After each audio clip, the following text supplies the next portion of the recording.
निश्चय जोङो दिनै जोंनि मोनब्रै ट्राइबेल स्टुडेन्ट्स इउनियन जेरै अल आसाम ट्राइबेल स्टुडेन्ट्स इउनियन, अल राभा स्टुडेन्ट्स इउनियन, गार' स्टुडेन्ट्स इउनियन, बड' नेशनेल स्टुडेन्ट्स इउनियन जों मिलायनानै दिनैहाय जाहाथे CIT-आवहाय जों दिनै सफैदों। जोंनि मेन CIT सफैनायनि जाहोना जाहैबाय जिहेतु जोंहा दिनै जयेन्टलि मोनसे मेम'रेन्डाम जों बानायदों जायखौ जोङो जोंनि CIT-नि समस्याफोरखौ लानानै जोंहा दिनै दिल्लीयावहाय जोंनि ministry of education government of India मानगोनां धर्मेन्द्र प्रधान बिथांनो जोङो दिनै दैथायहरनाय जादों। दा बेनि थ्रुयै जोंहा दिनै CIT-नि जि समस्या बे समस्या गोबां समनिफ्रायनो जोंनि थांनाय 5 बोसोरनिफ्रायनो जितु BTC CIT-खौ जि डेभेलपमेन्ट जि इनफ्रास्ट्राक्चार डेभेलपमेन्ट जानांगौमोन, जि दिनै एकाडेमिक सेक्सनाव डेभेलपमेन्ट जानांगौमोन आरो माखासे डिपार्टमेन्ट्स लाबोबावनांगौमोन आरो बेनि गेजेरजों दे जोंहा CIT-आ मोनसे डिम इउनिभारसिटि जाबायमोन जिहेतु आपग्रेड जानांगौमोन बे जिनिसा दिनै जानो थाङाखै। दा CIT-आव गोबां जेंना आरो जेंसिखौ दिनैहाय जों रिपर्टखौ मोनबाय थादों जाय जोंहा दिनै बर्ड अफ गभर्नर्स जोंहा CIT-नि जोंनि चेयारमेन बिथाङाबो दिनै नागपुराव थायो। बिथाङा दिनै बोराय बैसो जाबाय, गोबाव समजों खेबसे फैयो आरो बेजों लोगोसे जोंहा डिरेक्टर अफ CIT बिथाङा दा एडिसनेल चार्ज हिसाबै दङ। दा बिथाङा NIT गुवाहाटीनिबो सासे डिरेक्टर, बेयावहाय एडिसनेल CIT-नि एडिसनेल चार्ज हिसाबै दायथ' लादों। खुनु बेयाव पार्मानेन्ट डिरेक्टरबो गैया आरो पार्मानेन्ट रेजिस्टारबो गैया, इनचार्ज रेजिस्टार हिसाबै दङ। दा गोबाव सम बिदिनो CIT-आ दिनै जालांबाय थादों आरो बेनि गेजेरावहाय दा CIT-नि गेजेराव माखासे जि मावनांगौ डेभेलपमेन्टनि जि प्रसेस जानांगौमोन बे जानो थाङाखै। दा बेवहाय जोंहा गोबां माखासे जेंना आरो जेंसिबो फैदों, माखासे ग्रुपिजमबो फैदों जिहेतु जोंनि थागिबि जोंनि बेयाव साख्रि मावग्रा बिथांमोनखौ नासयनाय, बे बाहेरानिफ्राय फैनाय बेफोरबादि गोबां जेंनायाबो जानो थांदों आरो बेवहाय जोंनि गेजेरावनो जोंनि मानसिखौ जे होखारनाय, जोंनि मानसिखौ माबानाय बे जानानै फैबाय थादों। जिहेतु जोंहा जोंनि जे BTC-आ मोनसे BTC एकर्डनि मोनसे फिथाइ आरो बे CIT-खौ जों गोबाव सोमावसारनायनि गेजेरजों जोंनि जोहोलावजोफ्रा बेसेन गोसा थैखौ बावसोमनानै बे CIT-खौ मोननाय जादों आरो बे CIT-आ जे 2003नि BTC गोरोबथा मेम'रेन्डाम अफ सेटेलमेन्टनि गेजेरजों बियो मोनसे दिनै मोगथां महर मोननो हादों। दा बेयावहाय मा जाहैबाय जोंनि CIT-नि जि मोनसे इन्स्टिटिउटआव जाय बिथांमोना दिनै चेयारमेन हक, डिरेक्टर हक, रेजिस्ट्रार हक, इनचार्ज बिथांमोना दङ, बिथांमोना जे BTC-नि टार्म्स एन्ड कन्डिसन बादे जिहेतु BTC 6 शिड्युलनि जे BTC एकर्डनि स्पिरिट बादे नैबे CIT-आ दिनै सामलाय जानांगौमोन, नाथाय बे जिनिसा दिनै सामलाय जानाय जायाखै आरो BTC-नि जि क्लजेसफोरनि जे एकर्डनि क्लजेसफोरनि बादे जे सिस्टेमाव BTC-आ दिनै CIT-आ दिनै माने एडमिनिस्ट्रेसना सामलाय जानांगौमोन, बे जिनिसा दिनै मा जाहैबाय दिलुट जानो थांगासिनो आरो बे जिनिसखौनो जोंनि आसामनि माखासे जोंनि बिरोधि बिथांमोन आरो बाहेरानिफ्राय फैनाय माखासे प्रफेसार्स हक, एडमिनिस्ट्रेटर हक बिथांमोना लोगो नांनानै बे जिनिसखौ दिनै फोजोबस्रांनायनि षड़यन्त्र पलिसिखौ लादों। मानो होनोब्ला दिनै BTC-नि जि कन्ट्रलाव बिसोर थानो नागिराखै, खिन्थु बे जिनिसा ओरैबायदि रोखा दे BTC गोरोबथा समावहाय बे CIT-खौ NIT नङाब्ला दिनै IIT-नि मोनसे माबायावसो लाबोनायनि चान्सेस लादोंमोन, खिन्थु जोंनि बै समनि सिगनेटारिस बिथांमोन बुद्धिजिबि बिथांमोना मा खालामबाय दे CIT-खौ लाबोआब्ला बेलेग लाबोयोबा NIT हक IIT हक बे जिनिसा जोंनि बर'फोरनि कन्ट्रलाव थानाय नङा एबा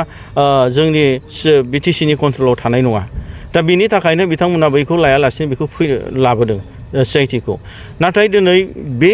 जायखौ जों साननानै CIT-खौ लाबोदोंमोन बिनि उल्थायैसो माने बै जि सानदोंमोन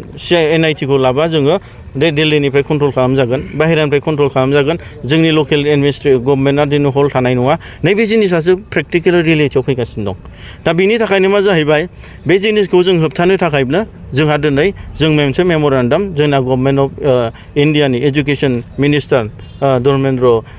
प्रधान मानगोनां बिथांनो जों मोनसे मेम'रेन्डाम होदों। बेयावहाय जों इमिडियेटलि बिथांखौ जों खावलायदों दे जोंना चेयारमेना इमिडियेटलि सोलायनांगौ आरो डिरेक्टरखौ गोदान गायसंनांगौ आरो रेजिस्टारखौ गोदान लाबोनांगौ। मानो होनोब्ला थांनाय जोंना नैबे CIT-खौहाय जोंनि मेम'रेन्डाम अफ सेटेलमेन्ट BTC 2003नि एकर्ड बादे जिहेतु जोंहा BTC-नि चिफ नङा होमबा बिथाङा दिनै CIT ससाइटि बिनिनो प्रेसिडेन्ट जायो आरो एजुकेसन EM हिसाबै मेम्बार जायो। दा बेयावहाय हायेस्ट मेकिं डिसिसन बडि दा बेवहाय दिनै मानगोनां बिटिसिनि दानि चिफ हाग्रामा महिलारि सारा प्रेसिडेन्ट हिसाबै दा बेयाव गसंबाय दा बिथाङा जेब्ला चार्ज लादों जों रिपर्ट मोनदों दे मोनसे मेम'रेन्डाम चेयारमेननो दैथायहरदोंमोन एमएलनि थ्रुयै नाथाय बिथांमोना मोनसे रिप्लाइ होदों नेगेटिभै जिहेतु दा गावनि देहानि समस्या बोराय बैसोनि समस्या आरो बेजों लोगोसे गाव एक्सिडेन्टबो जादों गतिके गावनो मास मोनथाम टाइम नांगोन अब्लासो गाव सिआइटिआव गाव डिसिसन लानो हागोन दा बेवहाय जों सिन्था खालामदों बे गाव चेयारमेना गावनि पार्सनेल प्रब्लेमनि थाखाय गाव 3 मान्थ्स गाहाम लायोब्ला बे जोंनि लुकआव नङा बे गावनि पार्सनेल मेटार खिन्थु सिआइटिआ दिनै फांसन जानांगोन सिआइटिआव दिनै गोबां जोंनि लकेलनि गथ'फोरल' नङा बाहेरानि दस्रा स्टेटनि गथ'फ्राबो फरायफैयो मोनसे ट्रास्ट मोनसे फोथायनाय दं आरो बेयावनो गोबाङानो दिनै हायेस्ट माने एजुकेसन लानानै सोरबा इन्जिनियार जाबाय सोरबा प्रफेसर जाबाय सोरबाया दिनैहाय माखासे गिदिर गिदिर अफिसार्सफोर जाहैबाय दा बे बेलायावहाय दिनै जोंनि सिआइटिनिनो हायेस्ट डिसिसन मेकिं बडि सिआइटि ससाइटिनि प्रेसिडेन्टनि दिनै बिथांनि जि अर्डार बेखौबो बिथांमोना दिनै रेसपन्स होआखै अब्ला दिनै सिआइटिआ दिनै मोनसे बिराद गाज्रि मोनसे माबायाव थांगासिनो दं गतिके बेफोरबायदि समस्याखौ दिनै समाधान खालामनो थाखायनो जों दिनै मेम'रेन्डामखौ जोंना एजुकेसन डिपार्टमेन्ट गभर्नमेन्ट अफ इन्डियानो जों दिनै दैथायहरनाय जादों डिरेक्टरनि थ्रुयै ओमफ्राय जोङो दिनै बिटिसि गभर्नमेन्टखौ मानगोनां बिटिसिनि चिफ आरो मानगोनां एजुकेसन मिनिस्टार बिटिसिनि आरो आसामनि एजुकेसन मिनिस्टार बिथांमोनखौ जों खावलायदों जिहेतु बिथांमोना सिआइटिखौ गोख्रों भाबै नोजोर होयो आरो 2003नि स्पिरिट बादे जे बिटिसि सिआइटिखौ लाबोदोंमोन बे स्पिरिट बादे बिथांमोना दिनै बेखौ बिनि क्लजेस बादे आयेन भाबै सामलायनानै जाहाथे जोंनि सिआइटिनि गथ'फ्रा दिनै मोनसे एजुकेसनखौ लानो हायो सोलोंथाइखौ लानो हायो आरो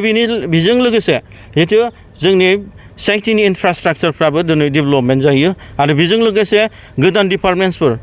बेफोरबो बारायनो हायो आरो जिहेतु डिम इउनिभारसिटि जाखाबाय बे डिम इउनिभारसिटिखौ टटेलि इमप्लिमेन्टेसन खालामनो हायो बेनि थाखायनो जों बिथांमोनखौ खावलायदों आरो बिथांमोनखौ जों आसा खालामबावदों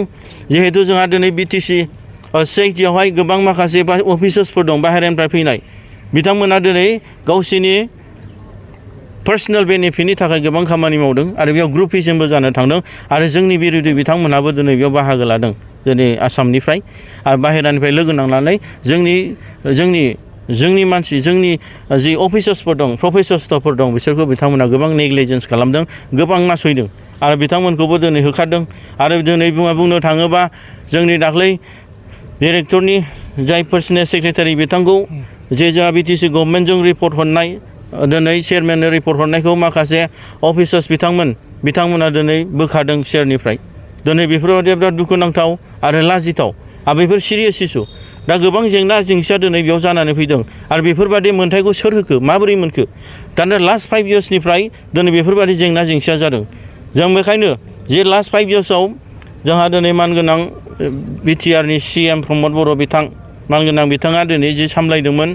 बिथाङा जिसिम सामलायलांदों बोरै सामलायलांदों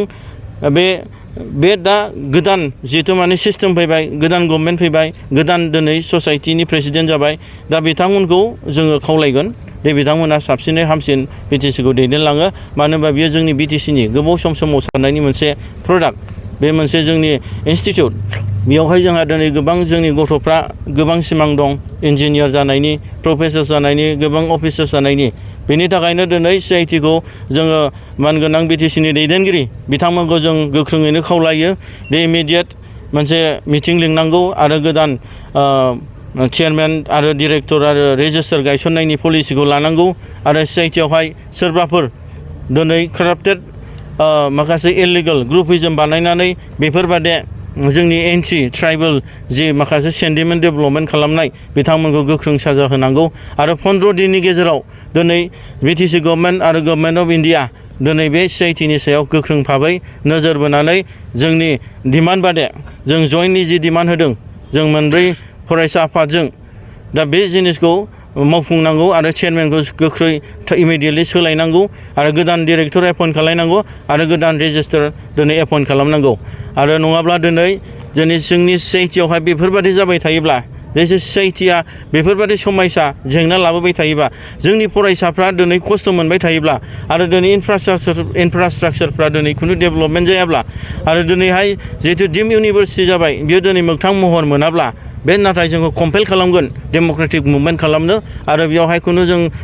जों टलारेट खालामनाय नङा बेयावहाय जोङो गोख्रों भाबै सात्र हिसाबै जोंनि ससाइटिनि ग्रेटार इन्टारेस्टनि थाखाय आरो जोंनि ओनसोलनि जोंनि फंबाय बिनानावमोननि ग्रेटार इन्टारेस्टनि थाखाय जों ससाइटिनि थाखाय जों जेब्लाबो स्टेन्ड जागोन आरो जों मोजांनि थाखाय हास्थायगोन दा आङो खेबसेबो आसा खालामबाय आरो रिकुवेस्ट खालामबाय दे जोंना मानगोनां बिटिसिनि दैदेनगिरि बिथांमोना गोख्रों भाबैनो CITनि